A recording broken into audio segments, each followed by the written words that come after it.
Live right now. Hey, everybody, it's Monday night. It's another episode of Always Bookin Comedy. We got Rafe Williams here from St. Louis. What's up? How we doing? I'm doing good, man. How are you? Good, good. Tell me, so you run a comedy festival? Yeah, so yes, here in St. Louis, we have a comedy festival called Flyover Comedy Festival that my friend Zach Jahoviak and Brady McInich and I have. I think we're going into our 9th year. Whoa! And, I'm on the board, and it's been a labor of love. Zach's our CEO, and Brady's our attorney, and it's just kind of been it's something that we're real proud of, man. That we've. Have you been in it since the first year? Yep, I've been on board since the beginning. Incredible. When you're a comic, you're involved in a comedy festival, you kind of are a silent partner for a while, for as long as you can, so other comics don't ruin your life. Okay. You know how that is. Sure. I just, I wanted people to see that St. Louis has got a really strong scene, man. We got like 4 or 5 clubs here and got a really strong, small scene. And just wanted Greg Warren in St. Louis. Yeah. Greg's a great friend of mine. I go on the road with Greg a lot. He would hate that I call him a mentor, but he's been a good mentor to me in my career. And nice. Good dude. Is like having a big time career come up right now that's long overdue, man. So yeah, it's cool to watch him eat and see. Yeah, so funny. And man, just the pinnacle of hard work.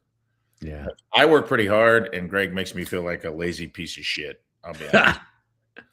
I love the amount of material that guy puts out is wild. And it's all good. You know, his B stuff is most of our A stuff. So yeah. It's nice to see him getting his just desserts these days. Yeah. Yeah. Good for him. So how does a festival change over 9 years? Is it bigger? Is it the same size? What's evolved? Yeah, no, we've definitely grown. We're moving it this year to, we've been in an area called the Grove, which is kind of like, it's a 4-day festival. It started with 3 days. Now we've grown to 4. What days of the week? Thursday, Friday, Saturday, Sunday. Now, which day did you add? The Thursday? No, we're always Thursday, Friday, Saturday. We added Sunday. Cool. And we even have like a Wednesday night.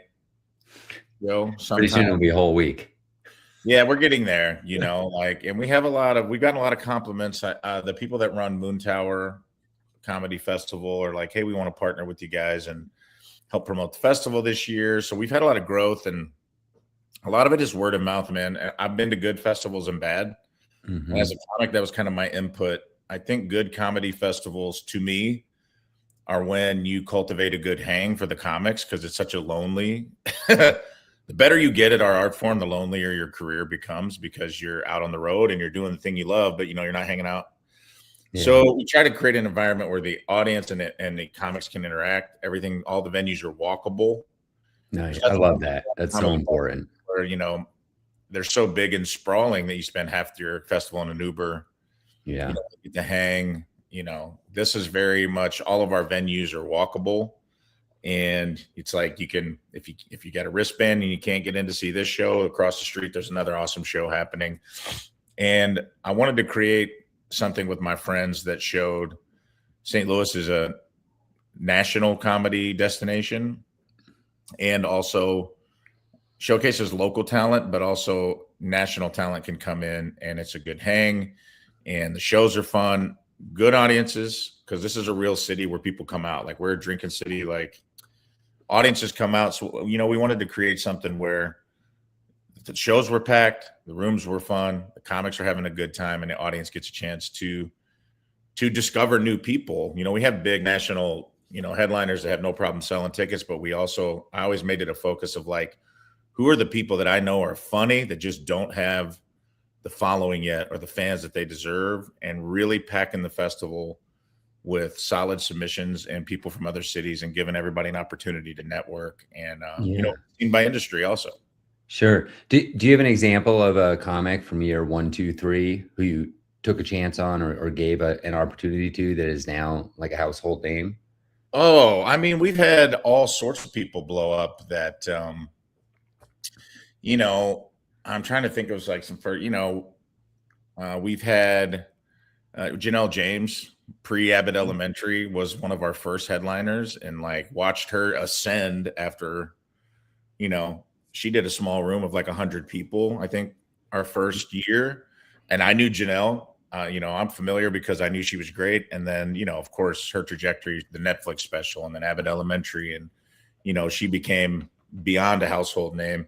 And we have several people that I've seen, whether it's Catherine Blandford or Shane Torres or some of these people that, were just my peers that I've watched I see their trajectory kind of moving on the upward swing. And I could give you 100 examples of folks like that have come in as basically really strong feature comics who are ready to headline that are now, they've got a couple of Tonight Show appearances under their belt and, are selling out clubs all over the place. That's awesome. That's awesome. So what time of year is the festival? It's always the second weekend in November. Okay.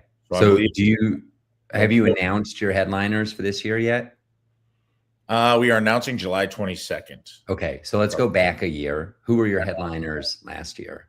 Do you remember? Last year, who did we have? Our big headliners, I don't know if it was last year or the year before, we had Tig Notaro and Patton Oswalt did like a joint show.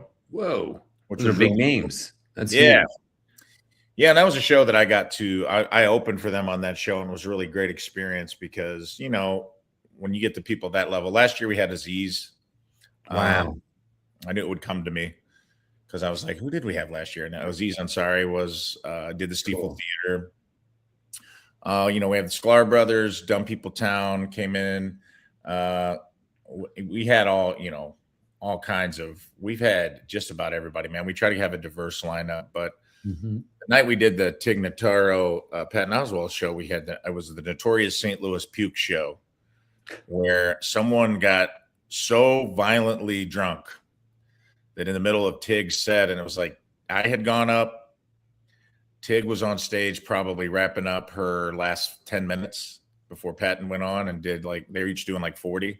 And this lady just threw up all over the person in front of her. It was so drunk, she didn't want to leave. She's like, I paid for my ticket. I'm good. Like she wasn't mean. Like in her mind, she's like, I feel fine now. Yeah. I feel better. I feel great. To where Tig had to stop the show and be like, I think we have a medical emergency going on over here. And when you work with headliners of that magnitude, a lot of times behind the scenes, it's a giant theater show. There's 4,000 people. You don't interact with them much. They're getting in their headspace. Tig's getting in her headspace. Patton's getting in his. And as an opener, there's usually a cordial, hey, how you doing? Nice to meet you. But this really gave me an opportunity. They'll always remember me now. If I see them out, I'll be like, because a lot of times you can run into people you open for. They don't remember. They meet so many people. Yeah. They'll always be like, St. Louis Puke Show. Yeah. Remember, we're backstage and the lady was dressed all in. We have an area of our town called Soulard, which is like the drinking part of St. Louis, and it's French Quarter themed and a lot of like green and white. And this lady was dressed like she was a mascot for that part of the town. She had like a big green and white beret and suspenders. She'd clearly been out partying all day. We were backstage, and I remember we were all pitching Tig jokes on like, how do I handle this when I go back out? Like I have to address. They shut the show down for like a half hour to get this lady out, get an ambulance in, get her out. And I just remember Patton goes, hey, Rafe, can you peek? Like they were really worried whose fan it was, And they go, can you peek at just what she looked like? Does she seem like a Tig fan or a Patton fan? And I just peeked around the corner and I go, well, it's hard to tell, but she is wearing a Ratatouille t-shirt. And Patton Oswalt was like, you're shitting me. And I go, yeah, I'm just kidding. She's actually wearing a Home Depot tool belt. And Tig goes, oh no, she's one of mine. And I didn't have the heart to tell him, but I do radio here in morning radio here in St. Louis. And I looked at her, and since she was dressed like she was part of our city, I go, I think this actually might be one of mine, but I ain't telling nobody. Right. Sure. Like, I was going to let them think it was one of theirs, and I've taken it to the grave. This is the first time I've admitted it on any public forum. But it was really fun because we were like just pitching. It was fun because we were like interacting, and then she had a big green and white beret on, and I looked out there and I turned back to Patton and Tig, and I said, guys, I don't know whose fan she is, but she's wearing a giant green beret. And I'm like, I'm going to be honest with you. I don't think that lady was even in the special forces. And Patton Oswalt started dying laughing, and he stood up and saluted me and started to sing the song from the Green Berets, like 100 men will pass today.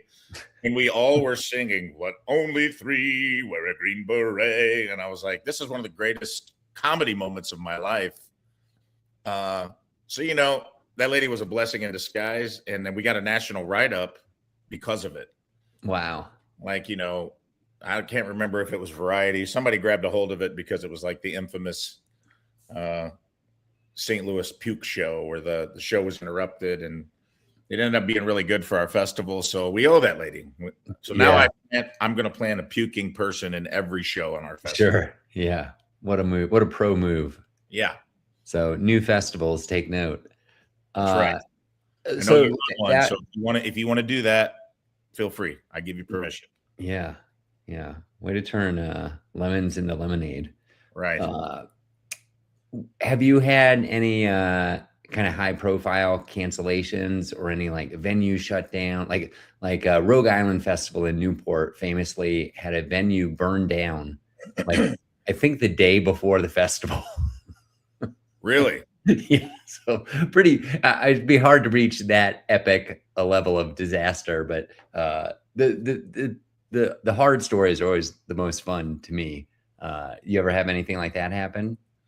I haven't had anything burned to the ground. We've certainly had festivals closed, like venues closed in between festivals where it has created logistical nightmares. That's why we're glad we're moving it this year to the Del Mar Loop here in St. Louis, which has the pageant and Del Mar Hall and all of these performance venues that are like tried and true, been around for a long time. COVID hurt. COVID closed a lot of the venues that we like to use, especially the smaller ones. What did you do during COVID? Did you just take a year off? Did you do something virtual? Yeah. We didn't do 2020. Otherwise, this would be 10 years. Because I believe I think 2016 was our first year, or 2017. So we would either be in our 10th year. But yeah, we did one in 2021 and it was successful. Because by that time in November, people were coming out of their bubbles. And people were great back then. People were so excited to get out and do things. Awesome. The energy was excellent. Yeah. And I think last year we had like Beth Stelling and Kyle Kinane and all kinds of people that I love. Rory Stoltz done this, like comedians that should be household names. Yeah. And are in their own right. Yeah. So we haven't had that, but we have had like even last year, and it taught me just not to pivot. Sometimes you got to stick to your guns. I forgot what we had. One of the venues was a big venue, and they had said they had the date for us, and then they just booked something after they had said, we loved having you guys. Can't wait to have you back next year. So then the venue operator was like, hey, what if we move the festival to October? I have open dates. And this was like the big venue for the big headliner we needed. And we acquiesced and did it. And then they asked us to move. We moved. And then, a few months go by and he goes, hey, you guys might want to move your festival. Well, why is that? And he's like, I just booked a big act at the Enterprise Center. It's comedy. It's going to be the same weekend as the festival. And I go, we moved it because you asked us to. Yeah. And I was like, can you tell us who it is? And he's like, it's a secret. I can't tell you. How big's that center? I remember we had one year where like Seinfeld and Gaffigan were doing like a tour of the Enterprise Center, like doing stadium tours. Yeah. But that doesn't really hurt us because we're more of it's kind of an old school, clean comedy audience. We're more of like a hip, up and coming, probably for a younger crowd. But this time he had booked Adam Sandler. It was like Sandler's tour. And I'm like, oh man, you booked the guy that's literally for everyone. So it's going to be Gen X people trying to take their kids to go see Sandler. And we knew it was going to hurt us. And we were just like, last minute, we moved everything back to November to our original date. Uh-huh. everything ended up Had working you out. already sold passes? Like, No, where were you in this we cycle? Had got you the accepted? news early enough that it was it didn't Okay. cause any problems, but it taught me a lesson, which was don't negotiate for venues. Right. Work around it. The next time if it ever happened again, I would work around it because Yeah. they're book. And to that guy's credit, he's a good dude. He's just booking. Yeah. You know, he's doing his job. But I was like, we moved it on your request now, and you booked the Sandman. Yeah. You know, but it ended up working out. Like the same venue had a dropout on the weekend we needed. We booked Aziz. He was starting his tour off, needed a place to start his tour off, and everything.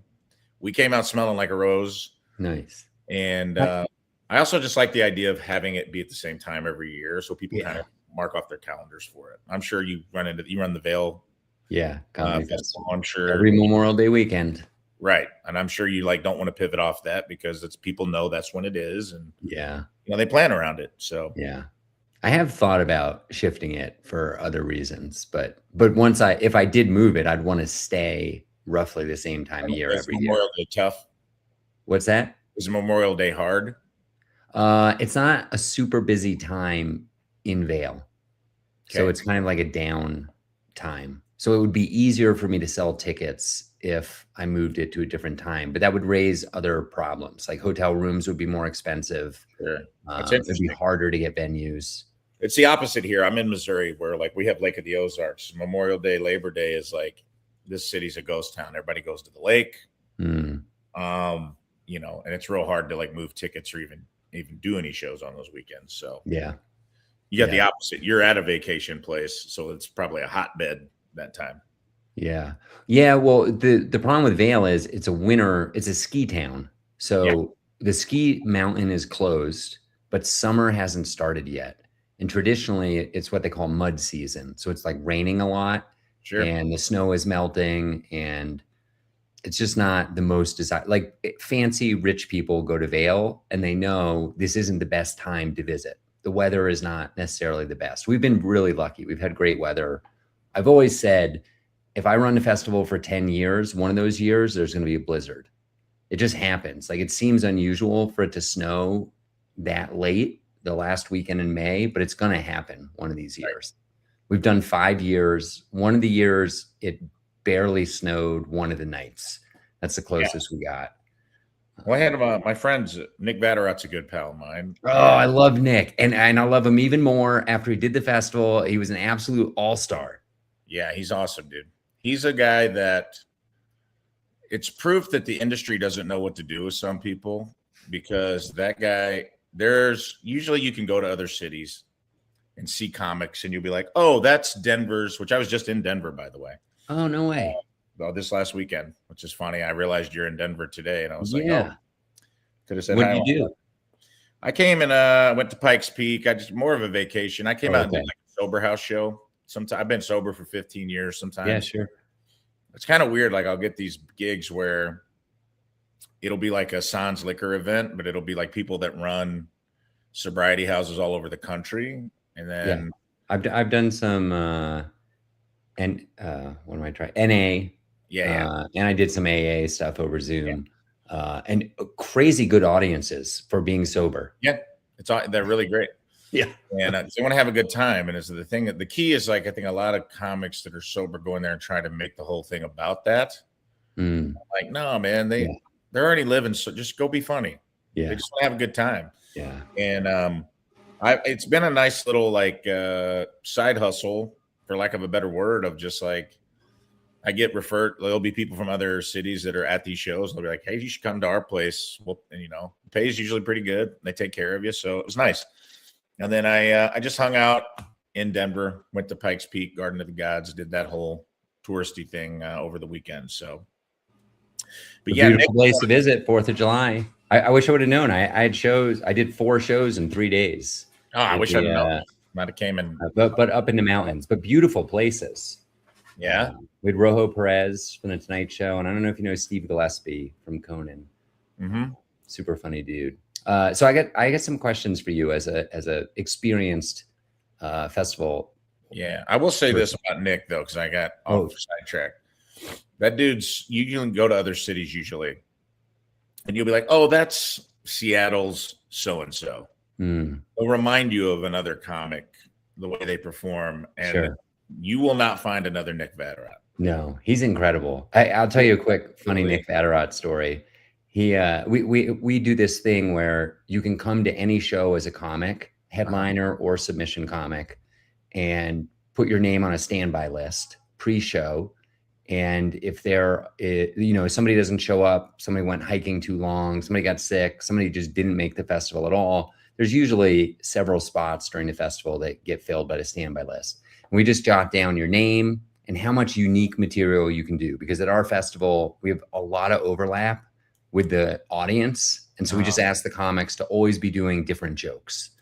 And so Nick, I asked him, how much unique time do you have? Like that you're not going to do. And he was like, he basically looked at me like it's infinity. And I was like, well, like how many hours? He was like, I don't know, 3. I could do 3 hours right now. And I was like, okay, 180 minutes. It was just a bonkers response. Cause even people who've been doing it 15, 20 years, they're usually like, I got 15 Remember extra. half the jokes. Yeah. Now Nick probably can, dude. He's a savant. He's a St. Louis guy. His sister Abby's a good friend of mine. I didn't know that. Yeah, Abby and her husband Michael and we're writing a movie together. Abby came to the festival. Did you know that? Yeah. Abby and Michael both came too. I think they did some improv maybe while they were there. No, they were part of the film. We have a film festival as part of the festival, and they had a short called Mashy Potatoes. That's what it was. Yeah. Yeah.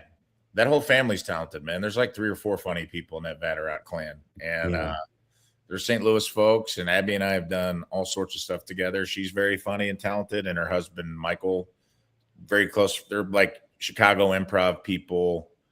There's a lot of talent in this city that comes out of this city. So I'm proud of all those guys, man. Yeah. Vatterott, he really shined at the festival this year. And it was crazy because he was one of the most consistently funniest person on a show all throughout the festival, and he headlined the closing show. So we had to do like another 45 minutes. And I was like kind of wondering, like, has he already spent his ammo, And no, man, he killed for 45 minutes. It was awesome. Yeah, if anybody watching this hasn't heard of Nick Vatterott, Vatterott, give him a look, man. He's great. He's a killer. Yep. Nick's amazing. Yeah. So let me ask you, do you guys do passes that are like all access? Are you selling individual tickets? We do both. You do both. How do you handle capacity? What's up? Stuff? How do you handle capacity stuff? Like what happens when a pass person shows up and there's no room, or can a single ticket holder show up and not have a seat for them? So we sell X amount of single ticket holders.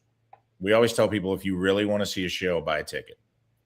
Okay. Like if you absolutely, with the exception of, I think with our VIP, like if you buy the VIP big show, like let's say you bought the weekend wristband plus VIP, I don't remember, and it's pretty affordable. I think it's like $85. We don't charge a ton. And I think our wristbands are like $50-$60 a person. It's very affordable because you could literally see, if you really want to get after it, you could see 3 or 4 shows a night. You can see 12 to 15 shows for $40. Good luck getting that on the secondary ticket market anywhere. Yeah. And we usually guarantee like X amount of spots at the Stiefel Theater. If there's 4,000 seats, we mark off all our wristband holders that bought VIP. So that's a guaranteed thing. Otherwise, we do single. We always leave like a certain amount of overflow. So we guarantee X amount of ticket holders, wristband holders will get into a show. And we have a ticket line, and then we have a wristband line, and then we have a standby line. And we have volunteers run all that. And basically it's like, if you're a wristband holder and you really want to see Kyle Kinane, then go get in line, early and get in there and be like, I want to see Kyle. And so if you're a wristband holder and you really want to see a show, you can get in. It's just going to be like a little work on to guarantee yourself a spot. But we don't have a ton of problems, man. And that's the thing, is we pack it with so much talent. And that was always the thing. Like I did a Detroit Improv Festival where we performed there, but also like there were shows I wanted to see. And it was like, because the venues are close together, it's like, I tried to go see like Paul F. Tompkins' podcast live, and it was sold out. But there was a great improv team with Rich Tallarico named Dostoevsky that was 2 doors down. And I I walked 10 feet and I went and saw an awesome show. Yeah. And I think if you give people that experience, you don't get a lot of complaints. Like, Sure. and we're very communicative in our emails, and we have good PR people that kind of get people ahead of the curve in that way of like, hey, if there's something you want to see, if you absolutely have to see Beth Stelling, then buy a Beth Stelling ticket on top of your wristband, guarantee yourself a spot, or get there hella early. So you can, Yeah. What kinds of stuff do you do besides traditional stand-up? We're an all-inclusive. So we have improv, sketch, stand-up, podcast. How does a sketch work? Is it like a sketch team does like a whole hour, or is it a bunch of you cobble together like an SNL episode from a bunch of different... everybody has their own show. Like we've had great, we've had improvised Shakespeare. We've had some big, we bring improv teams. There's a team called The Big Team out of UCB in LA. Man, these guys are amazing. Most of them are writers, and Carl Tart's a writer on SNL now. A lot of those guys were on, what was the show on NBC? The Grand Team, something like that. The Grand something. I'm going to mess it up. Okay. A lot of those dudes are writers in LA, and we bring in teams from all over the country and have local teams. And then sketch is the same way. We've had, we brought in sketch teams from New York that were like writers on Stephen Colbert that did like a little sketch show. We've had Rob Corddry come in and do like, oh, cool. We've had really interesting. There's a group called, I think it's Good Cop, Rad Cop. Oh yeah, the music duo. Yeah, like they come in and do their show, and we've had a lot of really cool. We do like sketch / variety, so we'll usually just take X amount of people, and then we try to give them a venue where they can, have whatever they need to do. A truncated version of their show, usually 40 minutes, 30 to 40 minutes. Yeah. Same with improv. We just do like, we time the sets. We're like, we'll light you. Just like stand up. Like you got a 25-minute set, do whatever you want. Yeah. That's neat, man. That's all. Have you done any magic or movie stuff? I'm trying to think if we've done movie. We had somebody that wanted to do a movie screening last year, and we talked to Alamo about doing it, and then the person pulled out. We would do it. We're open to whatever. Yeah. We try to like accommodate, we have a lot of different types of acts, and we haven't ever really turned anyone down because of, what they're doing. If it's highly technical, we're always like, bring your own tech person. Like, don't put that. We do provide tech for shows as long as it's simple tech, but that's just kind of how we run things. I try to make it's all artist centric. I feel like if you make it fun for the artists, you don't have to advertise your festival because word of mouth gets out. And that's how we've grown, man, is comics telling other comics like, yo, this festival rules. Yeah. Fun. They take care of you. The after parties are fun, and you get to hang out with all your friends. And I've had people pay to submit that like I almost was embarrassed that they paid, like huge headlining acts are like, hey man, I heard about your festival. I'm not above paying my $25 submission fee. And I think that is the biggest compliment that you can get is when comics are not even going through their agents. They're just like, hey, all my friends said, come do this. Or I can't believe the people who apply to bail that have like Comedy Central half hours. I'm like, this is crazy. No wonder I'm not getting into as many festivals. That's right. That just sounds so awesome. That's the hard part of the festival, right? Is telling people no. It's my least favorite part. And that's all. I only send the rejection letter. I just so everybody knows, I say this every chance I get. I don't watch any submission tapes. I don't watch a single one. So other people are paid to do that. I am only there. I'm a discrepancy person. The thing we do guarantee, because it is disheartening, is like we will watch your tape, even if it's shitty. We'll watch it. Yeah, and we guarantee to watch the first 5 minutes, and that's what we do. I will give feedback if someone does. There's always like one person that'll burn the house down every year. We'll get like the scathing email from someone who's been doing comedy for 3 years. Or we do. I offer because they don't think about the fact that like it may not even have anything. You can't take that kind of stuff personally, and we do try to send feedback. We send people feedback of like, hey, you didn't get in, but we really liked and goes a long way because this does happen a lot. You only hear back when it's good. And when you don't, we're all artists and we're left to our own devices of like, well, fuck them. They don't know good. Or you think you suck or your tape sucks. And we'll try to send feedback to especially people that were like on the short list and say, hey, you didn't get in, we can only let in so many people, but really loved this bit about, your dishwasher. Thought that was solid, man. Really enjoyed it. Made me laugh, and just getting a little bit of feedback to let them know you watched their shit. Yeah. And that you enjoyed it. You even get good PR from people who didn't get in. Yeah. I got a crazy email this year.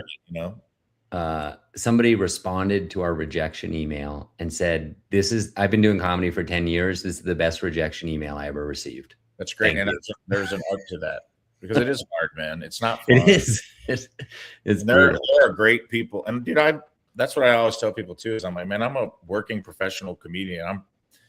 I may not be on the Mount Rushmore of comedy, but I'm pretty fucking good. And I don't get into everything, like I've gotten rejected still to this day. You never know what they're dealing with on their end in terms of diversity and trying to like book different types of comedy. So there's something for everybody. And maybe they couldn't fit you into what they were trying to build that year. It's not an indictment on your talent necessarily. And I think people have to learn not to take that personally. There's also a huge element of subjectivity. Like 100%, depending on who's watching your tape, they might not care about the NFL or dishwashers or they might hate cats and you do 5 minutes about cats. Or quite frankly, man, it could be the 35th thing they've watched in a row. Yeah. They could have just saw a bit similar. That's when I give feedback to anybody who wants it. You have a killer dishwasher bit, but you're like, oh man, somebody 3 tapes before you did a dishwasher bit. So now it makes your shit seem unoriginal, even though it's not. Right. So you never know. There's a lot of luck. There is so much subjectivity. Yeah. And that goes not just for my festival and yours, but all of them. JFL. Yeah. I mean, there are like industry tastemakers that you just may not be their cup of tea. That doesn't even mean they may be blind to how talented you are because they're looking down a certain, I'm not saying they're not good at what they do, but I moderate a lot of industry panels with the people who book JFL and Michael Cox and all these, and it's like, they're just people, man. They're just people who like what they like and they have a good eye for talent, but that doesn't mean not everyone they pluck hits. Yeah. And not everyone they don't pluck goes on to live in obscurity. Sometimes, and they're happy to take credit for people after they pop too. Right. Sure. I got a question about this panel.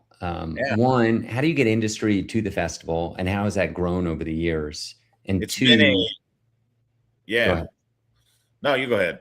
And two is just like, where do you slot the industry stuff? Is it like in the morning or is it prime time? Those are the 2 questions. Well, the thing we do is like, we don't do specifically like industry showcases because I think that ruins a festival. I agree. There is a balance to me of like, the thing I loved about High Plains in Denver is there's no industry and it's by design. And dude, I saw some of the best because it's your friends doing the craziest shit they've got because they're trying to make other comics laugh. They're trying to make the audience have a good time and there's no pressure. They're not worried about getting a late night set or getting booked on something else.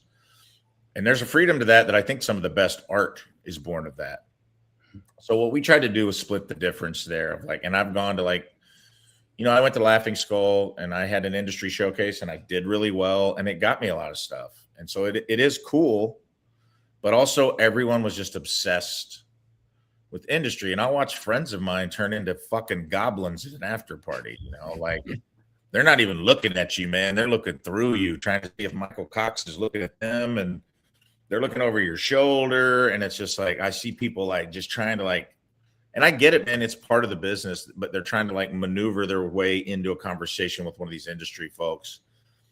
And then the industry people don't like that either. Like they don't like being gawked at, like just, it has to be organic or, so what we try to do is we just have industry pop around the fest and pop in on the shows they want to see. Mm-hmm. And we ask them to like, hey, be at shows. All we ask is we pay your way here. Like, and you don't have to ask them. They're looking for talent. A lot of the agents and managers are just there for their people. And I think that's something that people need to learn, what comics need to learn about festivals is like, if someone's an agent or a manager, they're there with William Morris or they're there with Levity, they're usually there with a client they already have and pushing them. Mm-hmm. Not necessarily looking for you. So if you meet them and they don't talk to you or they don't follow up, don't take it personal, because they're probably there maneuvering, trying to get their person they already represent more spots, Right. or they're hobnobbing with the other industry, trying to get their person onto the Tonight Show. So what we try to do, man, is just kind of cultivate a scene where like industry's kind of around, and we have hangs where like the industry's available, like a brunch. And we do an industry panel to where comics can come, and I usually moderate that, and there's no union for comedy, but if there was a foreman, it's me. And I'll ask the hard questions that comics don't want to ask, and I'm like, I tell them before we do it, I'm like, I'm gonna kind of come at you guys with the way the comics talk amongst ourselves, which is like, I remember asking, and they're so cool about it. Like Josh Sandoval, Colleen McGarr, Michael Cox, Emily LaFord, like all of these people come, and they're such cool people. I'm like, I'm going to kind of bust you guys' balls a little bit up there. And they love it. And they think it's great, and it's like, I'll ask them the things like, it feels like in this new environment, you guys don't really fuck with us unless we've already cultivated our own fan base. It almost feels like whatever world used to exist where Jonathan Netflix was in a 10-gallon hat in the back of the room and takes a cigar out of his mouth and is like, whatever it is, kid, you got it. And I'm gonna make you a star. Like that's not really the industry anymore. It's more hitching your wagon to someone whose star is already on the rise, or, someone who can sell tickets. It is a money game, dude. And it's like, that's unfortunate, and comedy's very siloed now. I used to know everybody, and now everyone will be like, do you know the Chicken Man? I'll be like, I do not. And then just like, oh, this guy's selling out arenas. And that's just the guy's probably great. I had never heard of him. Yeah. And so everything with the algorithm is so siloed now. It's like industry's getting that way too, where like I'll ask them questions like that. And I think comics appreciate it usually when I'm like, it feels like there's a gatekeep to the gatekeep now, where it's like we almost have to get a big following or go do a don't tell special and hope that pops and gets us to 60,000 to 100,000 to 200,000 followers. And then if that happens, then maybe you guys come sniffing around. The development trajectory has just changed. And I think a lot of people and a lot of comics get frustrated with it because they're doing the work and they're funny, and they're just not, they're not seeing the upward mobility maybe in the way they would hope to see it. So that is how we kind of handle industry at our festivals. Just like let them come be normal human beings, have a good time, treat them right, have fun with them, and understand that like they got a job to do too, man. They're all trying to book festivals and keep their job, and they're gambling on people when they can, but it's also like they have to move tickets. Like if they take a big chance on a bunch of comics and don't sell any tickets, that festival goes under. And so there's an ebb and flow to it all. Yeah. We got to land the plane a little bit, but I want to talk about you as a comic. Sure. How long you been doing it? You started in St. Louis? Yeah. So I moved here. I started in St. Louis in 2012. Okay.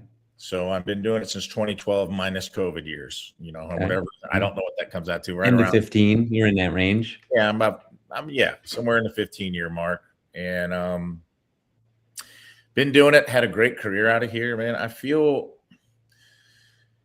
like, a lot they're always, LA and New York is always the question you get from people, like, when you moving, you've done everything you can do. And, I always tell managers and agents the same thing. Like, when you give me a job in comedy, yeah, I'll write for someone else. I'll write for the fucking Disney Channel, but like, I want to use my comedy brain. I don't want to, I'm too old to move to LA and drive Uber all day. and then Yeah. think that I'm gonna like get off the 101 and go hit all these open mics. Because you also have to be able to stay in the city. If you make that move, you can't. If you got to go out and tour 40 weeks a year just to live in Manhattan, you're not in New York anyway. Yeah. You're just paying to live in a shoebox. But I do feel like if COVID changed anything, a lot of people, the Stockholm syndrome of those two cities wore off, and a lot of people moved back to their home cities. And I've seen a lot of strong scenes in Nashville, Austin, Denver. Yeah. I mean, the Adam Caton Holland and all the Grolix guys, man, those guys are some of the best working comics. Kronberg's in Denver. And I'm going to space my boy AJ's still out in Denver. Like, there's some really killer comics in some of these what we considered smaller city scenes. Sure. Yeah, and you don't need to be in New York or LA as much anymore, especially if you're on the road every weekend. And Denver's more central. It's better than in New York or LA for flying places. St. Louis too. We're a Southwest hub, so I can fly out of here. I can live cheap and fly out of here cheap. And what that did for me as a comic, which was kind of what I was getting at, you beat me to the punch here. I was able to be a professional comic sooner and keep my life small and pay $600 rent and $300 flights out of Southwest hub. So I was able to really get better faster because I could quit my full-time job and be like, I'm going to be a full-time comic and I'm going to live hand to mouth for a while and take all these gigs in the Midwest and laundromats and fucking, bar shows. I'm doing a funeral home this week. Yeah. And like, those are character builders, but they'll make your act bulletproof. Yeah. Like, you got to avoid some of the road hack stuff. You have to be mindful of it yourself of like, there's stuff that'll get laughs in those rooms that is a little road doggy. You got to like kind of avoid. You just have to make the conscious effort to avoid those things. But I do think I've had a successful career, man. I've been to Moon Tower 3 years in a row. I've had industry sniff around. I've gone to the finals of Just for Laughs, Montreal, a couple times in New York, where I was like, I didn't get it, but I was in the room. Conversation. Yeah, and I was in the conversation, and people are aware of me. Industry is aware of me, and it's like,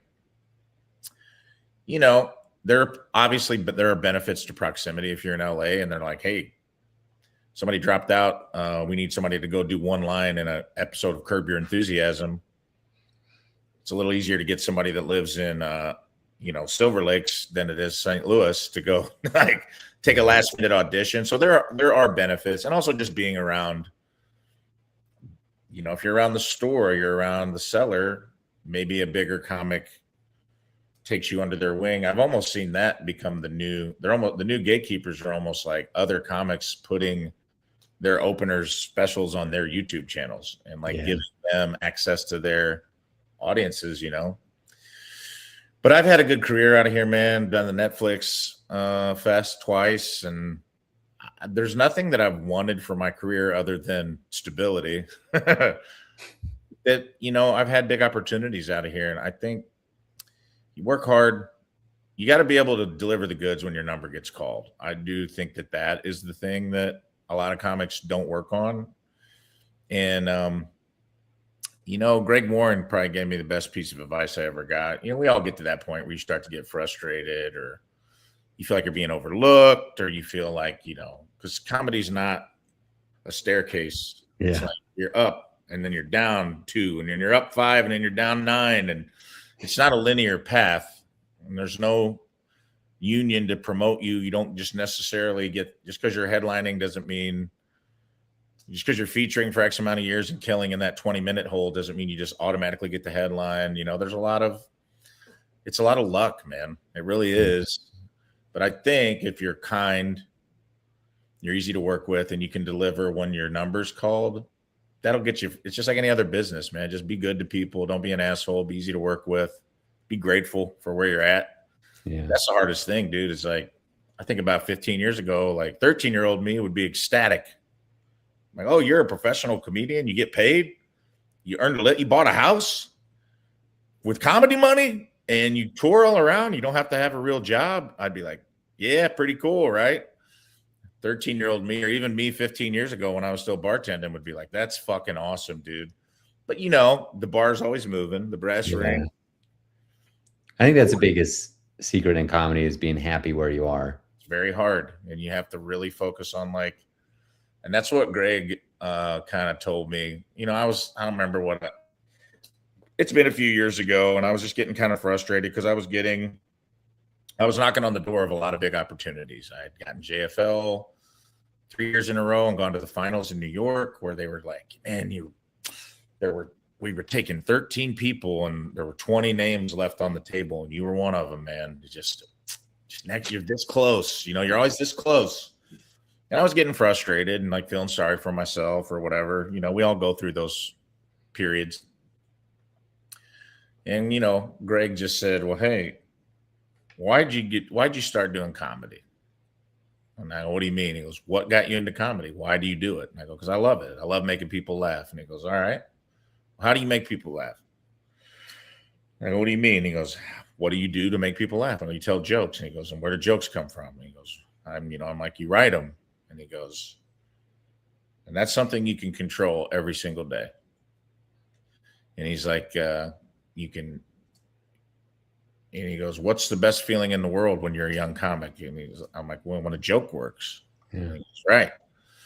And that's something he's like, you have control of that 24 hours a day, 7 days a week. He goes, all this other stuff you can't control. He's like, the peaks in this industry are so far apart that if that's the only thing you have to sustain yourself, this industry is going to eat you alive. And you're going to be a miserable, bitter comic. He's like, you got to learn to live in the valleys, brother. And he's like, and he goes, if you can find joy in the thing that got you started, which was writing good material, working it out, beating on it with a hammer, making it work on stage. And he challenged me, you know, he was like, I challenge you for a year. Just do that. Don't worry about what clubs you're working or JFL or Netflix Fest or how many people watched your YouTube special. And he goes, just for a year, focus on the thing you can control. And he's like, what you're going to find, he goes, come back and talk to me in a year. And he's like, you're going to find those peaks got closer together. And that's not going to be by accident. And it's like, because when you're doing the work and you're getting better, you're becoming a better comic and people are just going to notice. Yeah. And it all happened. Like I was happier, man. I just let go of it. And I'm like, dude, because he's like, he goes, you're in the top. He goes, think about this. Where you're at right now, you're a headlining comic. He's like, you feature for me. You're headlining small clubs. You're earning a living on comedy. He's like, you are in the top 4% of your field. You are doing better than 96% of people who try comedy, who've gone to an open mic, who've tried to make a career of this. You made a career of it. He's like, only about 4 or 5% of people make a career of it. He goes, now the problem with comedy is the difference between the top 4% and the top 1% is about $10 million. And he goes, I don't know how to help you with that. But, you know, it puts stuff in perspective for you where I'm like, yeah, I'm a lucky dude, man. I'm lucky that I get to do this. I chased an impossible dream. And, you know, I may not get to be on Mount Rushmore next to Dave Chappelle. Maybe I will. Who knows? But if I don't, that is not the metric of success or failure. Sure. Like write jokes, have a good time, you know, and the peaks get closer together. And if you find joy in the thing that you started doing comedy for, man, it's made me such a happier person. Yeah. So I owe him for that, you know. And he's just a good dude. He's a wise guy. You know, he also said, he's like, you've learned how to kill. He's like, I don't ever take you on the road and worry that you're not going to kill. You know, he's like, now you have to decide what you want to say. He goes, when we first start comedy, man, it's just throw all the shit you have against the wall. If it's funny, it's in. And he goes, now you've learned, you know how to kill, and your hit rate's so much better as a writer. You kind of know out of the gate now, like, I got 3 things in here that are going to smash. And then you got the fence post of a bit, right? And then you're like filling in. You're like, this is a little weak. I got to figure out something. I got to move this here. But he's like, you know, now you have to decide what exactly it is you want to talk about and what you want to say and what makes you unique, as opposed to just throwing it all against the wall when you start. And like, I believe that's how you truly level up as a comic and as a performer and as an artist. And, you know, I focus on those things, dude, and having a good time. And my feng shui is a lot better up here. Rules, man. The furniture up here is in a much better situation. Yeah, that's great, man. Well, I'm happy to hear it. And I'm glad you came out to Colorado and brought some of those laughs out this way. Yeah, it's fun, man. I'm coming back. Tell people how to find the festival and how to find you, and we'll wrap this up. Follow me at I am Rafe Williams on Instagram and all the handle. That's my handle on pretty much everything. Okay. And the festival is flyovercomedyfest.com. Check it out and get you some tickets. Cool. I've flown to St. Louis. I went for a concert near Busch Stadium, I think it's called, the baseball park. Yeah, and great city to visit. So if you no matter where you are, fly in, go check out the festival. Yeah, and it's a great weekend to come check out the city, and there's plenty of stuff to do during the day. You know, we got like hangouts and stuff like that. We can do city museum field trips. So we cultivate hangs outside of comedy for you to see a little bit of our city while you're here. So yeah, come see Flyover Fest, July 22nd. We're going to announce. We got some I'm excited for who we have. We have announced David Cross. I can tell you that. David cool. We announced him early, but we have a whole bunch of headliners.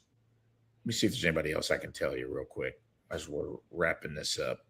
Sure. If Zach will kill me or not. Let's see here. I believe I'll give you this one. I know that we have someone who's affiliated with The Daily Show. Okay. Who's a junior. Okay. Yeah, sure. Awesome. Yeah. If that's enough of a hint. Yeah, I got it. I'm sure people can fill it in. So yeah, we're excited. And we have a whole bunch of other really cool acts we got coming in. So we're real excited about it. So June 22nd or July 22nd, we're going to announce everybody. We're going to put out the poster. Check it out and get in now. Get your wristbands. Get in early. Yeah, that rules, man. Congratulations on having something 9 years long. That's really quite an accomplishment. Yeah. And yeah. Everybody tune in every Monday. We got a huge back catalog. Rafe Williams, everybody. I am Rafe Williams all over the internets. We'll catch you next week.